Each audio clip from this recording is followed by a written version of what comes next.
అందరికీ నమస్కారం. ఈరోజు కథ పంతం ప్రేమ పార్ట్ 62. ఇక స్టోరీలోకి వెళ్తే, భాను విక్రమ్లతో వ్రతం చేయిస్తుంది లీలావతి.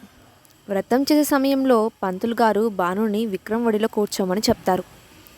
కారులో భానుని కిస్ చేస్తాడు విక్రమ్. దాంతో విక్రమ్పై కోపంగా ఉంటుంది భాను. కైజర్ ఫుడ్ తినలేదు అని తెలియడంతో కైజర్కు ఫుడ్ పెట్టిన తర్వాత కైజర్తో టైం స్పెండ్ చేస్తుంది భాను. కొత్తగా తన కోసం యుగ్ అపాయింట్ చేసిన C3 ఎవరో తెలుసుకున్న భాను ఆశ్చర్యపోతుంది. అతని ద్వారా కొంతవరకు లాస్య గురించి తెలుసుకుంటుంది. తర్వాత ఏం జరిగిందో ఇప్పుడు చూద్దాం. హాస్పిటల్ విఐపి వార్డులో. హాస్పిటల్ విఐపి వార్డ్ కారిడార్లో దిగాలుగా నడుస్తూ వచ్చిన రాజీవ్ రూమ్ డోర్ ఓపెన్ చేసుకొని లోపలికి వచ్చాడు. బెడ్ మీద నిద్రపోతున్నట్టుగా పడుకొని ఉన్న రాజ్వీర్ని చూసిన రాజీవ్ స్పృహ వచ్చిందా అని ఎదురుగా ఉన్న వ్యక్తిని చూస్తూ అడిగాడు. లేదంకుల్, ఇంకా రాజ్కి స్పృహ రాలేదు. మార్నింగ్ డాక్టర్ వచ్చి చూసి వెళ్ళారు. అనస్థీషియా వల్ల రాజు స్పృహలోకి రాలేదు. దాని ప్రభావం తగ్గిన తర్వాత రాజు స్పృహలోకి వస్తారు అని చెప్పారు. ఇప్పుడు మళ్ళీ రాజుని చూడడానికి డాక్టర్ వస్తారు అని అన్నాడు రాజ్వీర్ ఫ్రెండ్ నిహాంత్. నిహాంత్ చెప్పింది విని నెమ్మదిగా వచ్చి సోఫాలో కూర్చున్నాడు రాజ్వీర్.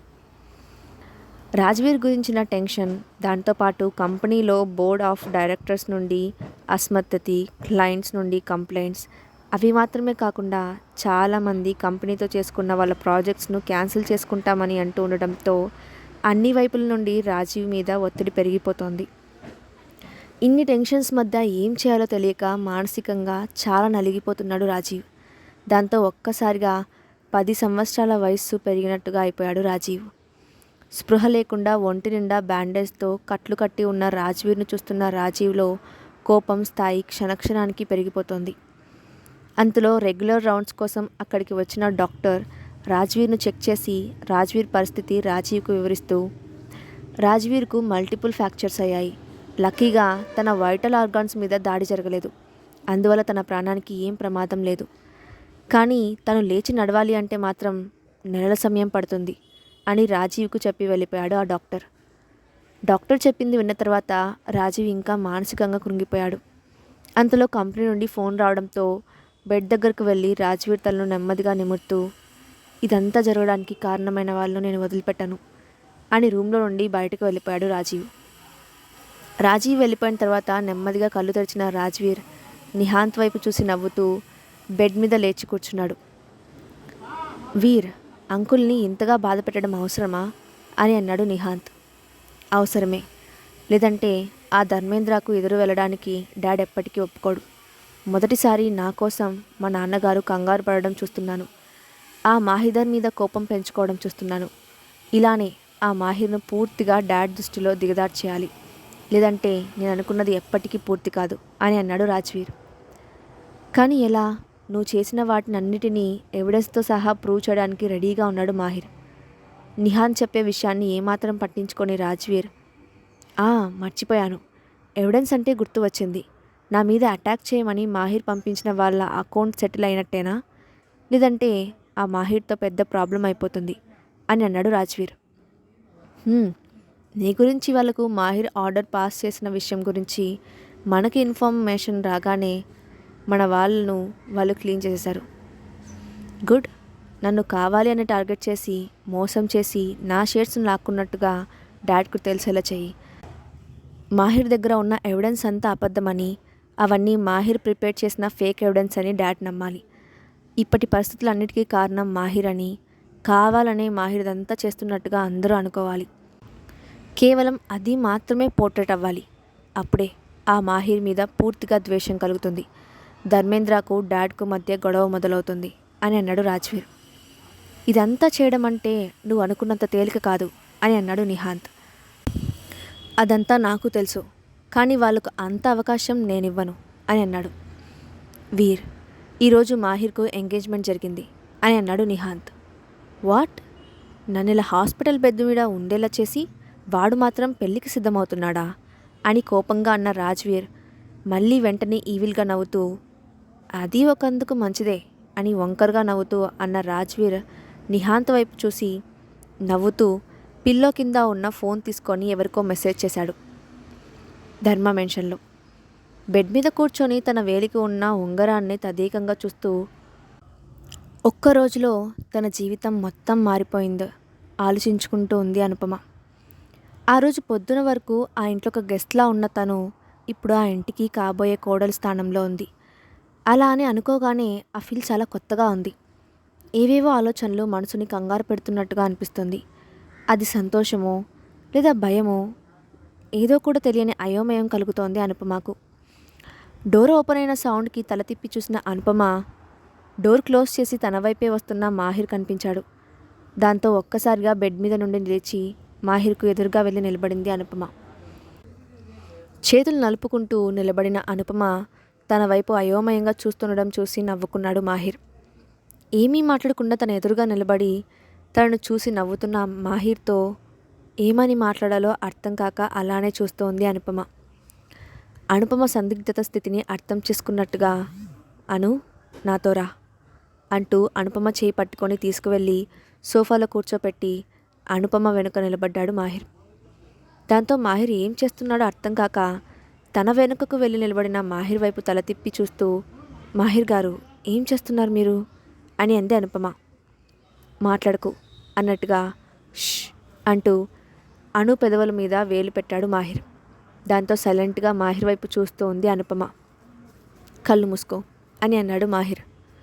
ఎందుకు అని అడుగుతున్న అను పెదవులపై వేలును అదిమాడు మాహిర్. దాంతో సైలెంట్గా మాహిర్ చెప్పినట్టుగా కళ్ళు మూసుకుంది అనుపమ. పాకెట్ల నుండి ఒక పెండెంట్ను తీసి అనుపమ మెడలో వేసిన తర్వాత ఇప్పుడు కళ్ళు తెరువు అని అన్నాడు మాహిర్. ఆ పెండెంట్ను చూసిన అనుపమ కళ్ళల్లో చెమ్మ చేరింది. అది చూసిన మాహిర్ అనుపమ ముఖాన్ని అలానే వెనక్కి వంచి అనుపమ కళ్ళ మీద ముద్దు పెట్టుకున్న మాహిర్ అనుపమ కళ్ళల్లోకి చూస్తూ ఇంకెప్పుడు నీ కళ్ళల్లో నీళ్లు రాకూడదు అని అన్నాడు. అది విన్న అనుపమ అదే యాంగిల్లో మాహిర్ను పట్టుకొని తల మీద ముద్దు పెట్టుకుంది. Thank you so much Mahir గారు అని కళ్ళ నిండా నీళ్లతో చెప్పింది అనుపమ. సోఫా అటువైపు నుండి ఇటువైపుకి జంప్ చేసిన మాహిర్ అనుపమ పక్కన కూర్చొని అనుపమ కన్నీళ్లు తుడుస్తూ ఇప్పుడే చెప్పాను కదా, ఈ కళ్ళు ఎప్పుడూ నా వైపు ప్రేమతో చూడాలి తప్ప ఎప్పుడూ కన్నీళ్ళు రావడానికి వీల్లేదు అని అంటూ అనుపమను హక్ చేసుకున్నాడు మాహిర్. తన చేతికి ఉన్న ఉంగరం వైపు చూస్తూ ఇది రిపేర్ చేయడం ఎలా సాధ్యమైంది అని అడిగింది అనుపమ. మాల్కి వెళ్ళి వచ్చినప్పటి నుండి నువ్వు డల్గా ఉండడాన్ని నేను గమనిస్తూనే ఉన్నాను. తర్వాత నీతో మాట్లాడడానికి వచ్చినప్పుడు నువ్వు ఆ రింగ్ను చూస్తూ బాధపడడం చూసి గుడిని అడిగాను. అప్పుడే నువ్వు దాన్ని రిపేర్ చేయించడానికి షాప్కు వెళ్ళడం గురించి కానీ అది కుదరక నువ్వు బాధపడడం గురించి గుడి నాకు చెప్పింది అని అన్నాడు మాహిర్. ఈ రింగ్ మా అమ్మది. అమ్మ చనిపోవడానికి ముందు నా బర్త్డేకి అమ్మ నాకు ఇచ్చిన ఆఖరి గిఫ్ట్ ఇది. నేను వైజాగ్ వెళ్ళిన తర్వాత మహితా సపోర్ట్తో అనురాగ్ వాళ్ళ మేనమామ భార్య దీన్ని నా దగ్గర నుండి లాక్కొని నన్నే దొంగల మా నాన్న ముందు నిలబెట్టడానికి ప్రయత్నించింది. కానీ అనురాగ్ అలా జరగనివ్వలేదు. అందరి ముందు ఆమె చేసిన పని బయటపెట్టి వాళ్ళను తిరిగి ఇంటిలో అడుగు పెట్టకుండా చేశాడు. ఆ ఉక్రోషంతో మహిత ఈ ఉంగరాన్ని ఇలా చేసేసింది. అనురాగ్ చాలా ప్రయత్నించాడు. కానీ ఎంత ప్రయత్నించినా అందులో ఉన్న డైమండ్ను రింగ్ను జోడించడం కుదరదని చెప్పడంతో మనసుకి బాధ అనిపించింది. అనురాగ్ నాకు సపోర్ట్గా ఉంటాడని అనురాగ్ను అబ్రాడ్కి పంపించేశారు అని చెప్పిన అనుపమ మళ్ళీ మాట్లాడుతూ కానీ ఈ రింగ్ను సెట్ చేయడం ఎలా సాధ్యమైంది అని అంది అనుపమ. రింగ్ను నార్మల్ చేయడం పెద్ద విషయం ఏమీ కాదు, కానీ అందులో ఉన్న డైమండ్ మాత్రం రీప్లేస్ చేసింది. దానితో ఓ అని చిన్నగా ఉంగరాన్ని తడిమింది అనుపమ. బాధపడుతున్నావా అని అడిగిన మాహిర్ వైపు చూస్తూ లేదు అన్నట్టుగా తల ఊపింది అనుపమ. ఇది నీకు ఇంత విలువైందని తెలిసిన తర్వాత కూడా వాటిని అంత తేలికగా నీకు దూరం అవ్వనిస్తానా అని అన్నాడు మాహిర్. మాహిర్ ఏమని అంటున్నాడో అర్థం కాక చూస్తూ అంది అనుపమ. అనుపమ మెడలోని పెండెంట్ను చూపిస్తూ ఈ పెండెంట్లో ఉన్నవి ఈ రింగ్ నుండి తీసేసిన డైమండ్ పీస్లే, కాకపోతే ఆ రెండిటి మధ్యలో ఉన్న గ్రీన్ స్టోన్ను నేను యాడ్ చేయించాను అని అన్నాడు మాహిర్. ఇంత తక్కువ సమయంలో తనను ఇంతగా అర్థం చేసుకుంటాడని అనుపమ ఊహించలేదు. కొన్ని సంవత్సరాల పరిచయం ఉన్న క్రిష్ దగ్గర ఎప్పుడు దొరకని సెక్యూర్ ఫీలింగ్ మాహిర్ దగ్గర కలుగుతుంటే మరింతగా మాహిర్ గుండెల్లోకి ఒదిగిపోయింది అనుపమ. ఏమైంది, డైమండ్ రీప్లేస్ చేసినందుకు బాధపడుతున్నావా అని అన్న మాహిర్ వైపు చూస్తూ లేదు అన్నట్టుగా తల అడ్డంగా ఊపిన అనుపమ ఐఎమ్ సారీ మాహిర్ గారు అని అంది. ఎందుకు అని అడిగిన మాహిర్ వైపు చూస్తూ ప్రపోజ్ చెప్పినప్పుడు నో అని చెప్పాను కదా అందుకు. అవును కదా, ఎందుకు నో చెప్పావు అని అడిగాడు మాహిర్. భయం వేసింది. భయం వేసిందా? నన్ను చూస్తే నీకు భయం వేస్తుందా అని అడిగిన మాహిర్ వైపు చూస్తూ లేదు అన్నట్టుగా తల అడ్డంగా ఊపిన అనుపమ వైపు తదేకంగా చూస్తూ అంటే ఇప్పుడు భయం పోయిందా అని అన్నాడు.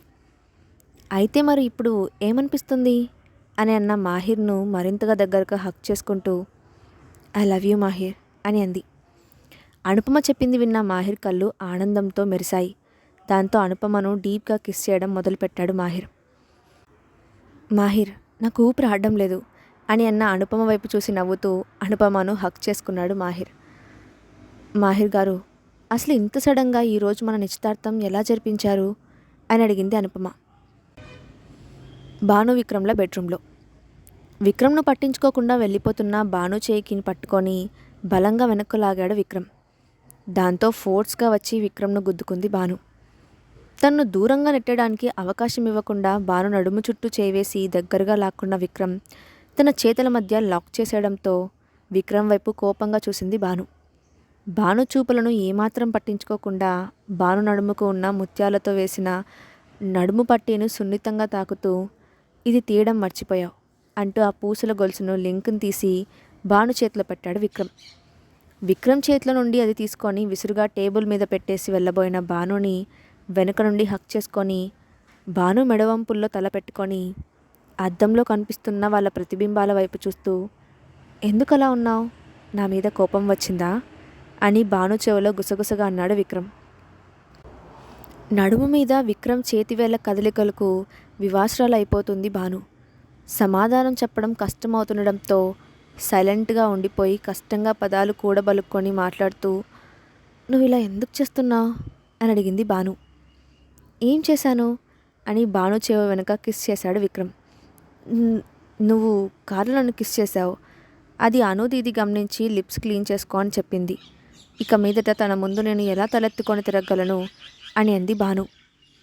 విక్రమ్ భాను మెడ మీద కిస్ చేస్తూ ఇప్పుడు నీ కోపానికి అసలు కారణం నేను కిస్ చేసినందుకా లేక అను చూసినందుకా అని అన్నాడు. భాను విక్రమ్కి దూరం జరుగుతూ ఆదిత్య స్టాప్ ఇట్, నువ్వు ఇంతకుముందు ఎప్పుడు ఇలా చేయలేదు, కానీ ఇప్పుడు నీకు ఏమైంది అని అడిగింది భాను. భాను గడ్డాన్ని పట్టుకొని భాను కళ్ళల్లోకి కళ్ళు పెట్టి చూస్తూ తప్పు చేశాను అని అన్నాడు. విక్రమ్ ఏం చెప్తున్నాడో అర్థం కాక విక్రమ్ వైపే షాకింగ్గా చూస్తూ ఉంది భాను. నువ్వు ఇబ్బంది పడతావేమో అని ఆలోచిస్తూ నీకు దూరంగా ఉండి తప్పు చేశాను. లేనిపోని విషయాలు నీ మైండ్ను పొల్యూట్ చేయడానికి నేనే అవకాశం ఇచ్చాను. ఇక మీదట నేను ఆ తప్పు చేయకూడదని అనుకుంటున్నాను. ఇక నన్ను నువ్వు దూరం పెట్టే అవకాశం నీకు ఇవ్వను.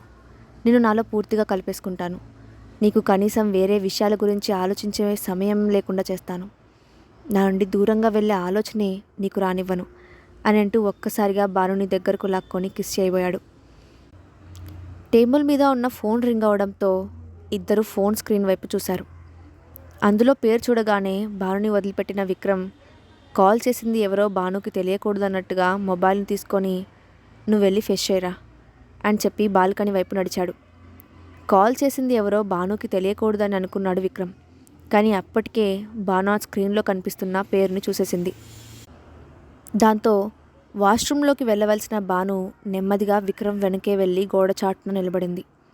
బాల్కనీలో నిలబడిన విక్రమ్ ఫోన్లో అటువైపు నుండి మాట్లాడుతున్న వ్యక్తికి సమాధానమిస్తూ చెప్పాను కదా నీకు ఇవన్నీ ఆలోచించవలసిన అవసరం లేదు అని అన్నాడు. కొన్ని సెకండ్ల పాటు సైలెంట్గా ఉన్న విక్రమ్ మళ్ళీ మాట్లాడుతూ ఇప్పుడు బాధపడడం వల్ల ఏమీ మారిపోదు. ఇప్పుడు నువ్వు ఎమోషనల్గా ఫీల్ అయ్యి ఇక్కడికి వచ్చి మళ్ళీ ప్రమాదంలో పడకు. ఎవరో కావాలనే ఇదంతా చేశారని ఇప్పటికే నీకు అర్థమయ్యింది కదా లాస్య. నువ్వు వేసే రాంగ్ స్టెప్ వల్ల అందరూ బాధపడాల్సి వస్తుంది. ఇప్పుడు నువ్వు నాకు చేయగలిగిన హెల్ప్ అంటే నువ్వు సేఫ్గా ఉండడమే. నిన్ను స్పాట్లో పెట్టే పరిస్థితి మళ్ళీ రాకుండా చూసుకో అని కాల్ కట్ చేశాడు విక్రమ్. విక్రమ్ కాల్ కట్ చేయగానే నెమ్మదిగా వాష్రూమ్లోకి వెళ్ళిపోయింది భాను. లోపలికి వెళ్ళిన భాను అద్దం ముందు నిలబడి తనను తాను అద్దంలో చూసుకుంటూ నేను నిజంగానే మిస్లీడ్ అయ్యానా అని ఆలోచిస్తుండగా రాత్రి విక్రమ్ మాట్లాడిన ఫోన్ కాల్ గుర్తుకు వచ్చింది భానుకి. రాత్రి గుడికి వెళ్ళాల్సిన విషయం గురించి విక్రమ్తో మాట్లాడాలి అని లీలావతి అనడంతో విక్రమ్ను పిలవడం కోసం రూమ్లోకి వెళ్ళింది భాను. కానీ విక్రమ్ రూమ్లో కనిపించలేదు. విక్రమ్ గార్డెన్లో ఉన్నాడని సర్వెంట్ చెప్పడంతో గార్డెన్లోకి వెళ్ళింది భాను. అప్పుడే విక్రమ్ మాటలు విన్నది. టైట్ సెక్యూరిటీని అరేంజ్ చేశాను. చెక్ చేయకుండా ఎవరిని లోపలికి పంపించరు వాళ్ళు. నువ్వు కంగారు పడకు అని అన్నాడు. అదేం లేదు, ఇదంతా నీ వల్ల కాదు. జరిగిన దానిలో నీ తప్పేమీ లేదు. ఎవరో కావాలని మమ్మల్ని విడగొట్టడానికి నిన్ను వాడుకున్నారు. నువ్వు ఫీల్ అవ్వకు అని అన్నాడు. తర్వాత మళ్ళీ మాట్లాడుతూ, సరే, టైం చూసుకొని నువ్వు బన్నీని కలిసి ఏర్పాటు చేస్తాను. అప్పుడు నువ్వు ఎన్నిసార్లు కావాలంటే అన్నిసార్లు సారీ చెప్పుకో అని అన్నాడు విక్రమ్. అదంతా విన్న భాను విక్రమ్ను పిలవకుండానే సైలెంట్గా వెనక్కి వెళ్ళిపోయింది. ఆ కాన్వర్జేషన్ మొత్తం గుర్తు తెచ్చుకున్న భాను, అయితే నా సందేహమే నిజమా అని అనుకుంటూ, పూర్తి నిజం తెలియకుండా ఒక నిర్ధారణకు రావడం తప్పు. నిజం తెలుసుకోవడానికి ఇంకా ఎంతో సమయం లేదు అని అనుకొని ఫ్రెష్ అయ్యి బయటకు వచ్చింది భాను. తర్వాత ఏం జరిగిందో నెక్స్ట్ పార్ట్లో చూద్దాం. ఈ స్టోరీ అప్డేట్ ఎలా ఉందో కింద కామెంట్ బాక్స్లో మీ ఒపీనియన్ని షేర్ చేయండి. Thanks for watching.